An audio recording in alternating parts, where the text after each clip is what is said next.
Hi, my name is Michelle Alonso. I'm the Director of Planning and Redevelopment here in the City of Asbury Park. I'm here today to talk to you about Asbury Park Land Development Ordinance Amendments, City Code Chapter 30. These amendments to the Land Development Ordinance, also known as the Zoning Ordinance, is based on the recommendations of the 2017 Master Plan as adopted by the Planning Board. This is the most comprehensive zoning revision in decades for the city. Also includes revisions to the zoning map. Today's presentation is going to be broken into two parts: design standards and zoning standards. Let's start with a question that many of you may have, and that is, what is zoning? Zoning are the standards for land development in the city. On the most basic level, zoning dictates where different uses will go, dictates where stores go compared to multifamily residential buildings, compared to single-family residential buildings, compared to industrial buildings. Zoning also dictates how tall and how big a building can be. It also dictates how many parking spaces a use must provide on site.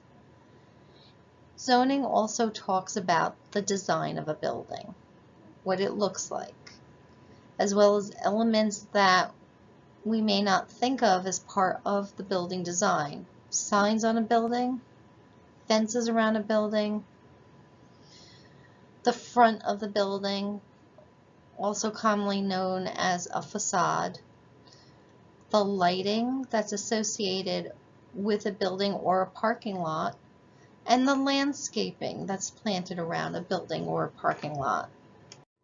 These amendments I'm presenting to you today have already been reviewed and approved by the Asbury Park Planning Board. They include fences, lighting, landscaping, signs, definitions, the zone districts, both the uses and the bulk standards, conditional uses. These are uses that have their own special set of standards, usually very particular to the use, parking design standards, and community design standards that are applied to buildings and homes and regulate what they look like. Fences. Most property owners won't see a change in regulations for fences. You still need to make an application to the Office of Planning and Redevelopment if you wish to install a new fence on your property. You need to submit a survey, and on the survey you need to mark where the fence will be located. You need to tell us how tall the fence is, the material of the fence, and if it's open picket or solid. We are now including the ordinance illustrations that show what we mean when we talk about front property lines, building setback lines, and rear building lines. If you're installing a fence in front of the building setback line, it needs to be 4 feet and it has to be open picket. If you're installing a fence between the rear building line and the rear property line, you can go up to 6 feet and it can be a solid fence. It can also still be an open fence if you desire. The big change to the fence ordinance pertains to corner properties. If you currently have a corner property, you can only have a 4-foot fence for both street frontages, and it has to be open picket. This amendment changes that. You still can only have a 4-foot open picket fence in your front yard. However, in the area between the rear building line and the rear property line, you may have a 6-foot fence and it may be solid. However, if it faces the street, it must be wood. Please take note of the new diagram that clearly explains what type of fence can go where. The current zoning ordinance has no standards for lighting. So the amendments now create lighting standards for both building mounted lights and lights for parking lots. There's also now standards for how much light a fixture can throw. Illumination levels for building lights shall not exceed 0.1 foot candles at a neighboring property line. This is to ensure that your neighbor's lighting does not bother you or shines into your windows. Also, lighting fixtures shall be non-glare and full cutoff. This is to ensure that lighting does not blind a pedestrian or someone in a motor vehicle. There are standards for lighting in parking lots. A fixture on a pole cannot exceed 14 feet in height. That's an aesthetic consideration. But light fixtures for parking lots can be affixed to a building, but they have to shine downward, and again, they cannot produce glare. There's also minimal levels of illumination for parking lots, averages, and maximum illumination standards. We've had landscaping requirements. This amendment provides more detail to those requirements. Also, it regulates street trees. Street trees should be the predominant species found in the immediate area. Street tree locations. We now have requirements intended to avoid conflict with public street infrastructure and adjacent site conditions. Regulations on how to plant street trees. These are very detailed and they include soil and drainage requirements, and that the size of the tree pit is now based on the size of the sidewalk that it's going in. We also now have a standard for the minimum size of tree that can go in a tree pit. And again, it's measured in an industry standard called a caliper. It's required that a tree be no smaller than a 2.5 to 3 inch caliper. Why do we regulate tree size? To ensure that a tree, especially a tree that's put into a sidewalk pit, is not easily broken by a pedestrian or bad weather. We've done a complete overhaul of our sign ordinance and brought it into the 21st century. It now will comply with the Supreme Court case Reed versus Town of Gilbert. There's no distinction between commercial, personal, and political signage. We've added a whole new definition section that's more detailed. We've added regulations for digital signage and brightness of digital signage, and we've added regulations for the brightness of all signage. Signs remain at 40 square feet with 2 per business. Window signs can only be 20% of the glass area of the business. Businesses will still be permitted to have sandwich board signs. However, other freestanding signs in the sidewalk will not be permitted. Viewpoint signs, commonly known as lawn signs, will still be permitted, and of course temporary signs, for example for a grand opening or a special sale, will be permitted. Prohibited signs include billboards and other off-site advertising, signs with movement, and signs in the right-of-way other than the sandwich board sign. The level of light from signs shall not exceed 0.1 foot candles.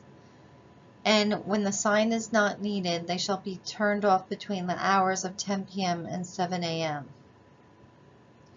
Digital signage is measured in nits for its illumination. For residential districts, nighttime sign luminance shall not exceed 50 nits. Daytime sign luminance shall not exceed 3,000 nits.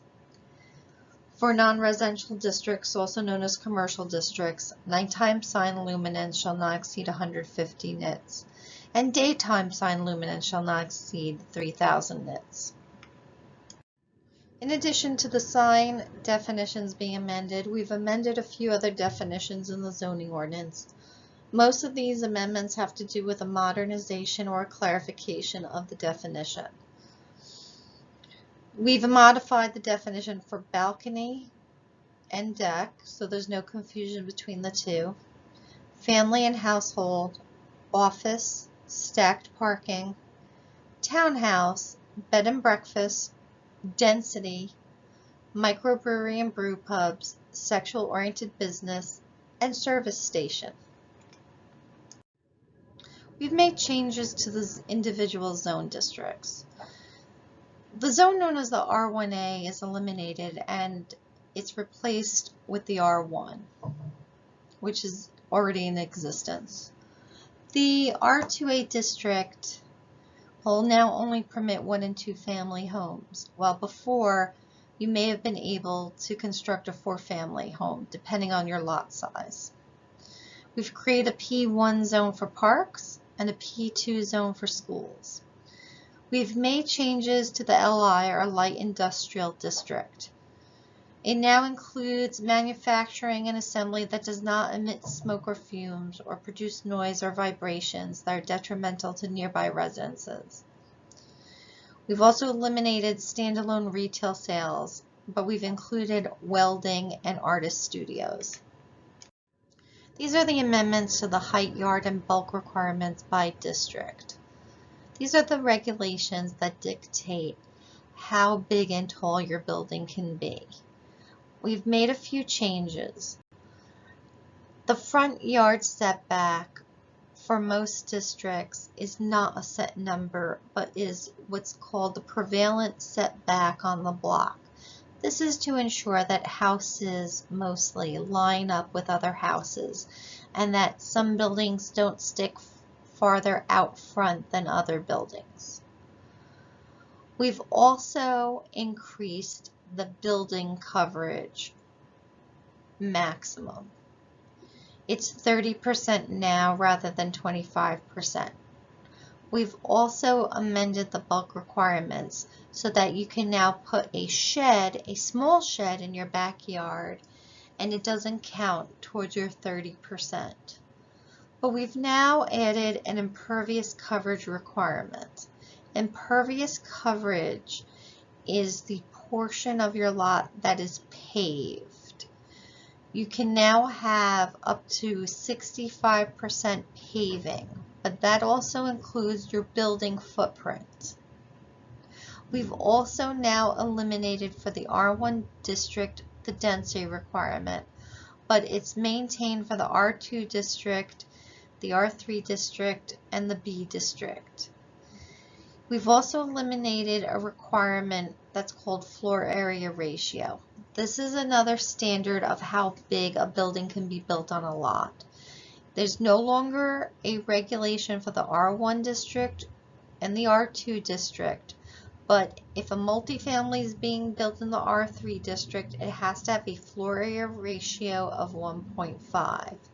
In the B district, the commercial districts in the city, it can be no more than 2.5. And if you're building in the industrial district, it can be no more than 1.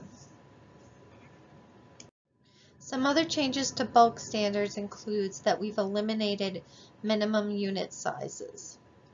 As I stated before, you can now have a shed on your lot even if you exceed building and lot coverage. Townhouse standards are now moved to the conditional use section. And minor home occupations have been changed that 20% of gross floor area, and there's no cap on deliveries. We've made changes to the conditional use section, mostly to bring it into the 21st century. We've added craft distilleries and microbreweries. We've added townhouse development because we feel that it needs more design standards. We've added major home occupation to make sure that businesses that should be in the B district remain in the B district. We've also added new upgraded standards to residential health care facilities, child care centers, houses of worship, and funeral homes. We've removed helistops as these are no longer permitted in the city. We've upgraded the standards of design for parking lots and parking garages. Now when a new parking lot is created and it has more than 4 parking spaces, 1 tree has to be provided for every 4 parking spaces. If there's no room for a landscape buffer between properties, a fence or a wall may be installed with a smaller landscape buffer. We've clarified what is tandem parking. That's when one car is blocked in by another car. And we've also required that facades of parking structures facing a public street shall provide 50% of the ground level with habitable space or other active uses. This is to prevent large expanses of blank wall along sidewalks. We've also made changes to the community design standards. This section of the ordinance regulates how buildings look and are orientated. We've moved this section from the zoning portion of the ordinance to the design portion of the ordinance. We're going to require that the primary facade and the front entrance of a main structure face the sidewalk and the street. Garage doors are prohibited from facing the street unless they're set behind the rear building line of the residence, basically a traditional detached garage. If a garage is part of the main house, the doors must be on the side or the rear and not face the street. Commercial and mixed-use buildings shall be oriented to the primary street on which they have frontage and designed to be compatible with a walkable environment. In other words, a commercial business is to have a door fronting a street. This is the current zoning map. You can see the section that's the R1A. You can see the PO zone, and you can see the boundaries of the LI zone. This is the new map. You can see where the R1 zone is now where the R1A was. You can see that a lot has been shifted from the LI zone into the B zone, and you can see that the PO zone has been eliminated, and properties that were once in the PO zone are now in the R2 and the R1 zone. Of course, we can't cover everything in this presentation today, so if you want to delve into the details, please visit us at www.cityofasburypark.com/planning board. If you have any questions, feel free to email us at zoningamendments@cityofasburypark.com. Again, we thank you for being here for this presentation today. Have a good day.